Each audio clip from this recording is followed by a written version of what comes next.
پہلی امتوں میں ایک بادشاہ تھا، خوب شان و شوکت سے اس کے دن رات گزر رہے تھے۔ ایک دن اس کی قسمت کا ستارہ چمکا اور وہ اپنی آخرت کے بارے میں غور و فکر کرنے لگا اور سوچنے لگا کہ میں جن دنیاوی آسائشوں میں گم ہو کر اپنے رب عز و جل کو بھول چکا ہوں، ان قریب یہ ساری نعمتیں مجھ سے چھین لی جائیں گی۔ میری حکومت و بادشاہت نے تو مجھے اپنے پروردگار سے غافل کر رکھا ہے۔ چنانچہ وہ رات کی تاریکی میں اپنے محل سے نکلا اور ساری رات تیزی سے سفر کرتا رہا۔ جب صبح ہوئی تو وہ اپنے ملک کی سرحد پار کر چکا تھا۔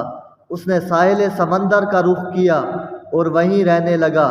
وہاں وہ اینٹیں بنا بنا کر بیچتا، جو رقم حاصل ہوتی اس میں سے کچھ اپنے خرچ کے لیے رکھ لیتا اور باقی سب صدقہ کر دیتا۔ اسی حالت میں اسے کافی عرصہ گزر گیا۔ بالآخر اس کی خبر اس ملک کے بادشاہ کو ہوئی تو اس بادشاہ نے پیغام بھیجا، مجھ سے آ کر ملو، لیکن اس نے انکار کر دیا اور بادشاہ کے پاس نہ گیا۔ بادشاہ نے اپنا قاصد بھیجا اور اسے اپنے پاس بلوایا۔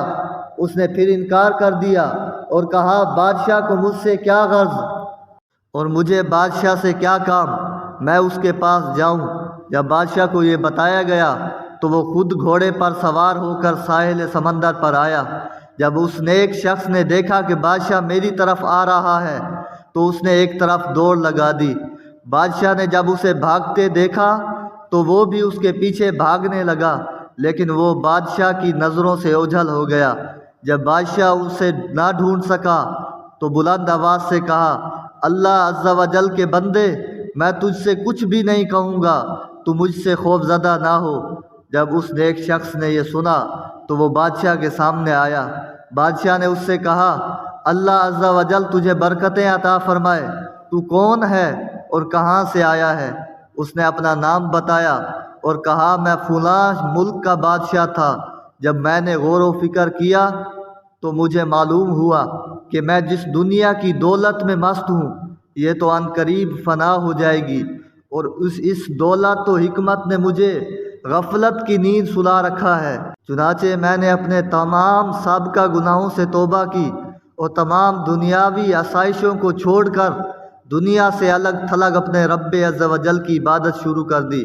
اللہ عز و جل میری اس کاوش کو اپنی بارگاہ میں قبول فرمائے۔ جب بادشاہ نے یہ سنا تو کہنے لگا، میرے بھائی، جو کچھ تو نے کیا میں تو تجھ سے زیادہ اس کا حقدار ہوں۔ یہ کہتے ہوئے وہ گھوڑے سے اترا اور اسے وہیں چھوڑ کر اس نیک شخص کے ساتھ چل دیا۔ چنانچہ وہ دونوں بادشاہ ایک ساتھ رہنے لگے۔